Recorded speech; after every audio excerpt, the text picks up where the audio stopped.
아이들하고 그런 활동을 좀 많이 해보는 거는 입체도형에 대한 감을 좀 키우는 데 확실히 도움이 되거든요. 안녕하세요. 123 미니쌤 TV의 김민희입니다. 제가 원래 9월부터 시작해서 2학기 수학 교과서를 함께 살펴보려고 했었거든요. 9월에 저희가 라방을 할 수가 없었잖아요.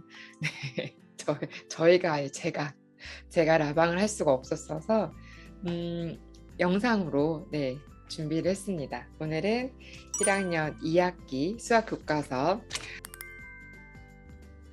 지금 아이들이 이제 10월 되어서 한 3단원 정도 진행할 거라 예상을 해요. 네, 물론 학교마다 다 진도가 좀 다르기 때문에 3단원은 뭐 끝나가는 쪽일 수도 있고 아직 2단원을 하고 있는 중일 수도 있지만 어쨌든 뭐 대충 대략적인 시기를 봤을 때 현재 3단원 정도 하거나 들어갔거나 뭐 그렇게 볼 수 있습니다. 우리가 일단 교과서를 생각할 때 교과서를 예습을 해야 되나요? 뭐 지금 7세 친구들이라면 뭐 1학년 교과서를 사서 미리 봐야 되나요? 뭐 이런 거 질문을 많이 하시는데요. 예습을 교과서를 미리 보고 하는 것은 저는 별로 좋은 방법은 아니라고 생각해요. 어차피 사고력을 하든 연산을 하든 그런 학습을 통해서 예습은 자연스럽게 이루어지는 거거든요.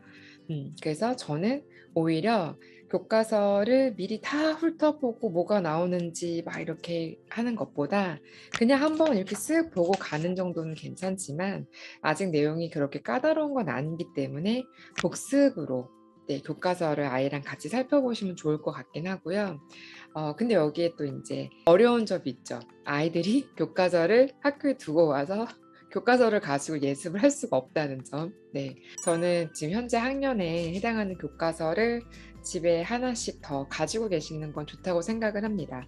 네, 모든 과목의 교과서가 그럼 다 필요하느냐?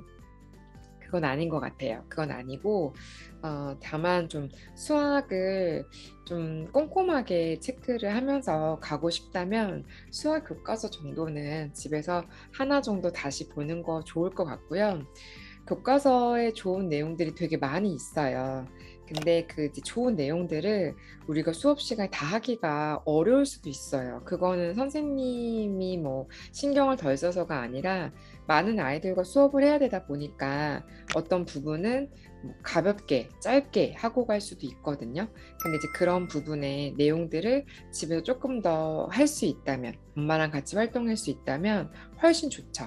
요즘 이제 온라인 수업이 코로나가 뭐 학교에 확진자가 생겼다. 그러면 1학년, 2학년들은 학교를 좀 자주 가는 편이라 하더라도 갑자기 온라인 대체가 될 수도 있고 거기서 교과서를 제대로 확인하지 못하고 온라인으로 수업을 진행을 하게 되니까 충분히 보기가 어렵겠죠.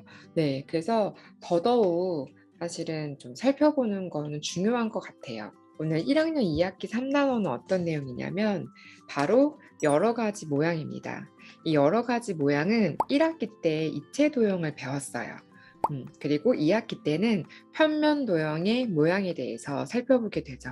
우리가 일단 처음 이제 봐야 되는 부분은 모양을 배운다는 거예요. 도형이 아니라. 도형은 이제 2학년 때 배우기 시작하거든요.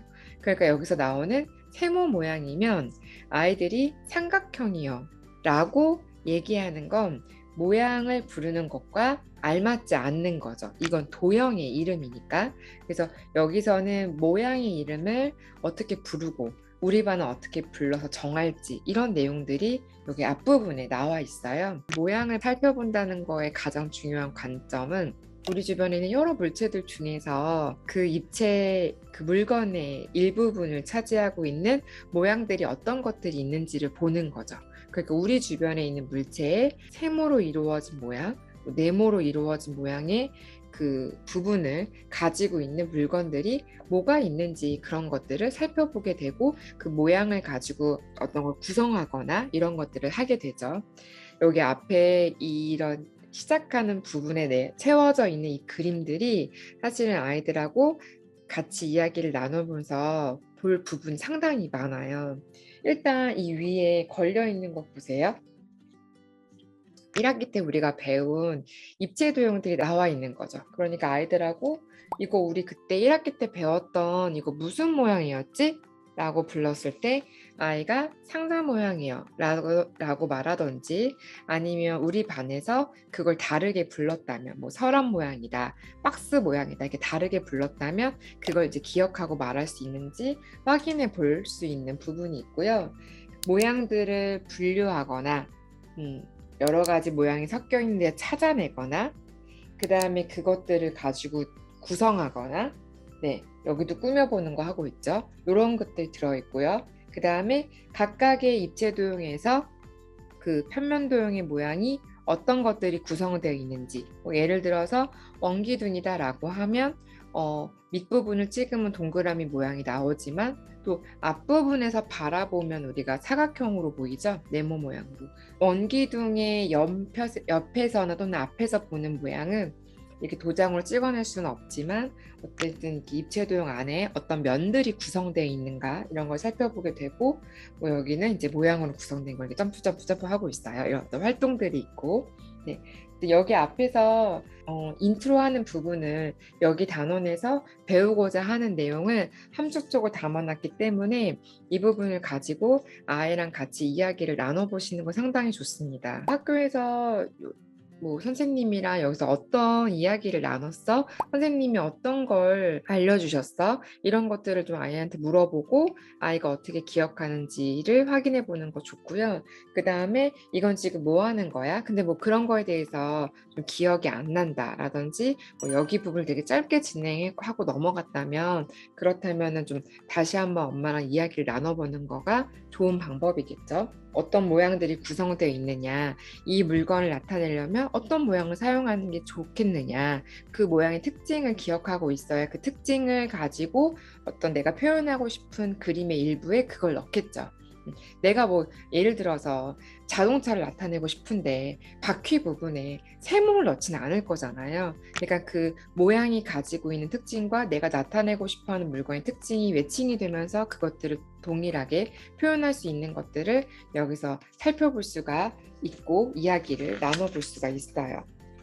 그래서 뭐 어렵진 않아요. 여기 부분은 어려운 건 아니고, 가장 중요한 건 입체 도형과 평면 도형의 모양의 이름을 혼동해서 쓰지 않는 거, 모양과 도형의 이름이 좀 다르다는 걸 구분하는 거 중요하고요. 여기 보시면 61페이지에 이 동그라미 세모 네모를 내가 정한 이름은 뭐고 우리 반이 정한 이름이 뭔지 묻고 있어요. 네, 그런 게 우리가 지금 제가 네모예요, 세모예요 이렇게 말하는 것처럼 누구나 다 똑같이 그 일률적으로 그렇게 똑같은 모양의 이름을 부르는 게 아니라, 사실은 모양의 이름은 다양하게 부를 수 있죠. 동그라미를 가지고 단추 모양이야 뭐 이렇게 부를 수 있는 거예요. 그래서 그걸 약속을 정해서 우리는 이렇게 부를 거야라고 하는 거는 1학기 1단원에서 나왔던 입체 도형 파트와 비슷하게 그 모양의 이름을 짓는 것을 사실 되게 강조하고 있거든요. 그래서 아이한테 너희 반에서는 이걸 어떤 모양으로 부르기로 했느냐 이런 것들을 물어보시면 좋죠. 아이가 수업 중에 선생님이랑 했던 내용을 얼마나 잘 기억하고 왔는지 궁금하잖아요. 근데 우리는 교과서를 가지고 있지 않으면 뭘 물어봐야 될지 사실 모르죠. 그냥 "이거 몇 개야?" 이거 계속 잘 찾고 모양의 이름만 알면 그 단원의 성취도가 높은 게 아니라, 수업 때 요런 작은 부분들에 대해서 아이가 기억하고 엄마한테 전달할 수 있다면 확실히 집중도가 좋다는 거를 확인할 수가 있는 거죠. 그런 부분 이야기를 나눠보면 좋고요. 여기 이제 입체 도형들을 가지고 그 도장으로 찍는 거나 그다음에 이제 종이에 대고 그리는 거를 해요. 그러면 우리가 이제 가지고 있는 입체 도형 교구들이 있다면, 근데 그 교구가 1학기 때 배운 상자 모양, 동그라 그 공 모양, 그다음에 둥근 기둥 모양 요 세 가지 말고 뭐 뿔 모양이라든지 뭐 육각 기둥이라든지 이렇게 좀 다양한 입체 도형 교구들이 있다면, 그걸 가지고 뭐 도장 찍기를 하든 그 종이에다 대고서는 연필로 본뜨는 그림을 하든 요 활동 굉장히 중요해요. 어쨌든 그런 면들이 이렇게 모여져서 입체 도형이라는 걸 구성하기 때문에 아이들하고 그런 활동을 좀 많이 해보는 거는 입체 도형에 대한 감을 좀 키우는 데 확실히 도움이 되거든요. 그리고 입체 도형 딱 봤을 때 '아 이거는 뭐 면이 몇 개다. 면이 어떤 모양이 몇 개고 어떤 모양이 몇 개다. 뭐 이런 것들을 미리 살펴보면서 관찰하는 이런 구체적인 경험들이 나중에 고학년 때 진짜 각각의 입체 도형에 대해서 이름을 결정하고 면 모서리 꼭지점의 개수가 어떤지 살펴볼 때 훨씬 더 관계에 대해서 이해를 잘 할 수가 있거든요. 그래서 이런 활동을 좀 더 집에서 많이 해보는 거 좋아요. 또는 차례에다가 찍어보는 거 되게 좋겠죠.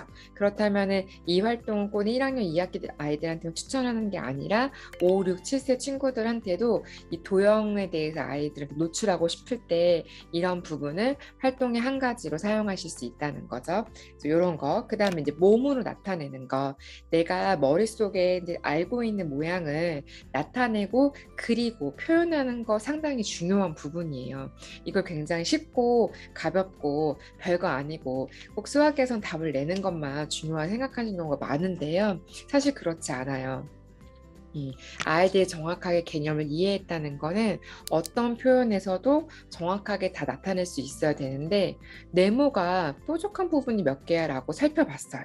근데 아이한테 몸을 나타내 보라고 하는데 어떻게 해야 될지 도저히 몰라요. 그런 것들은 내가 내 몸을 잘 못 쓰는 게 문제가 아니라 그걸 떠올려서 어떤 부분의 그 신체를 이용하면 그 모양의 특징을 나타낼 수 있는지에 대한 생각을 이제 유도하는 과정이잖아요. 그런 것들을 시도해 보는 게 사고력을 할 수 있도록 노출하는 방법인 거죠. 단순히 문제를 읽고 생각하는 과정만이 사고력을 키우는 방법이 아니라 아이들한테 그것들을 실생활에서 물건을 찾게 하든 내 몸으로 표현하게 하든 그런 것들을 통해서 사고력을 키울 수 있는 방법이 된다는 거를 꼭 기억하시고 이런 부분들이 수업 중에 우리가 만나서 활동을 해야 수업 중에 충분히 활동이 되겠죠.